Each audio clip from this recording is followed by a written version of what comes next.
মুসলমান হিসেবে তিনি একটা স্লোগান তুলেছেন, ও বাংলার মুসলমান, কোরআনকে বুকে লালন করো, আসো আমরা ঐক্যবদ্ধ হই। বাংলাদেশের সংসদে আল কালমাস, লেনিন, আব্রাহাম লিঙ্কন, নেহেরু খানের সংবিধান চলবে না, বাংলার সংবিধান রচিত হবে মুহাম্মদুর রাসূলুল্লাহর কোরআনের সংবিধানের কথা ঠিক হবে। ইসলামী আন্দোলন যদি ক্ষমতায় যায়, এমন কোন মাখলুক নেই, আল্লাহ পাকের যে সৃষ্টি সকল মাখলুক প্রত্যেকের অধিকার সে ফিরে পাবে। কেউ টেন্ডারবাজি করতে পারবে না, কেউ দুর্নীতি করতে পারবে না, কেউ রাহাজানি করতে পারবে না, কেউ গুম অপহরণ করতে পারবে না, মানুষের নারীদের শ্লীলতাহানি করতে পারবে না। এক কথায় যত রকম অন্যায় করবে ইসলামী অনুশাসনে তাদের জনসমক্ষে বিচার হবে। মুসলমান হিসেবে তিনি একটা স্লোগান তুলেছেন, ও বাংলার মুসলমান, কোরআনকে বুকে লালন করো, আসো আমরা ঐক্যবদ্ধ হই। বাংলাদেশের সংসদে আল কালমাস, লেনিন, আব্রাহাম লিঙ্কন, নেহেরু খানের সংবিধান চলবে না, বাংলার সংবিধান রচিত হবে মুহাম্মদুর রাসূলুল্লাহর কোরআনের সংবিধানের কথা ঠিক হবে। রাজি আছেন সকলে? চরমনাই বাংলার মুসলমানকে ঐক্যবদ্ধ করার জন্য এজন্য স্লোগান তুলেছেন, ও মুসলমান, স্লোগান তুলো, নারায়ে তাকবীর, আগামীর বাংলা ইসলামের বাংলা। আর কোন স্বৈরাচারকে আমরা ক্ষমতায় যেতে দিব না, আর কোন স্বৈরাশাসক বাংলার ক্ষমতায় বসতে পারবে না। নীতির পরিবর্তন চাই। কার্ল মার্কস লাল কার্ড, আব্রাহাম লিঙ্কন লাল কার্ড, নেহেরু খান লাল কার্ড, মুহাম্মদুর রাসূলুল্লাহ জিন্দাবাদ। আপনারা জানেন ইসলামী আন্দোলন বাংলাদেশ চরমনাই পীর সাহেবের নেতৃত্বে আমাদের যে সংগঠন সারা বাংলাদেশ ব্যাপী কার্যক্রম চলছে।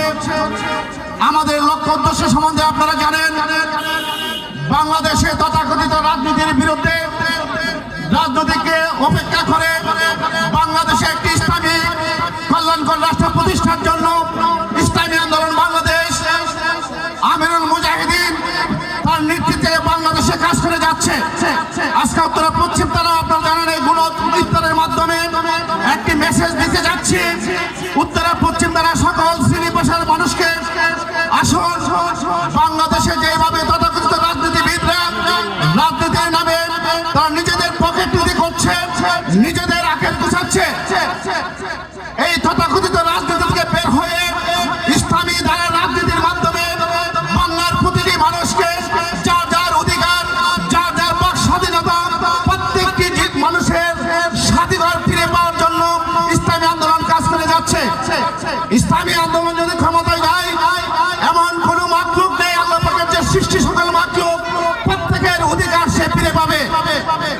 কেউ টেন্ডারবাজি করতে পারবে না, কেউ দুর্নীতি করতে পারবে না, কেউ রাহাজানি করতে পারবে না, কেউ গুম অপহরণ করতে পারবে না, মানুষের নারীদের শ্লীলতাহানি করতে পারবে না। এক কথায় যত রকম অন্যায় করবে ইসলামী অনুশাসনে তাদের জনসমক্ষে বিচার হবে। ইসলামী আন্দোলনের নেতারা যদি নেতৃত্বে আসে, সে জনগণের ক্যাডবদ্দার হিসাবে কাদের হিসাবে কাজ করবে, জনগণের রাজা হবে না। ইসলামী আন্দোলনের কর্মীরা যদি সংসদে যেতে পারে, ইসলামী আন্দোলনের নেতারা হবে আপনাদের সেবক।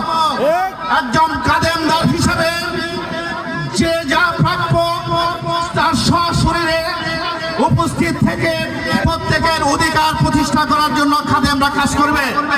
সেই খাদেম প্রয়োজন নাকি রাজার প্রয়োজন? আমরা কি খাদেম হইতে চাই? আসুন তাহলে আগামী রাজনীতিতে আমাদের বর্তমান যে তত্ত্বাবধায়ক সরকারের দাবিতে যে সরকার হয়েছিল, সেই তত্ত্বাবধায়ক সরকার বিলুপ্তি হওয়ার পরে নতুন করে স্বাধীনের পরে আবার নতুন এক সরকার এসেছেন। উনি আপ্রাণ চেষ্টা করে যাচ্ছেন বাংলার মানুষের অধিকার ফিরে পাওয়ার জন্য, বাংলার প্রতিটি মানুষ যেন তার নৈতিক কর্মকাণ্ড সঠিকভাবে করতে পারে, বাংলার মানুষ যেন শেষ বুক ফুলে তার অধিকার ফিরে পেতে পারে। ইউনূস সরকার কাজ করে যাচ্ছে, আমরা তার সাথে একাত্মতা ঘোষণা করেছি।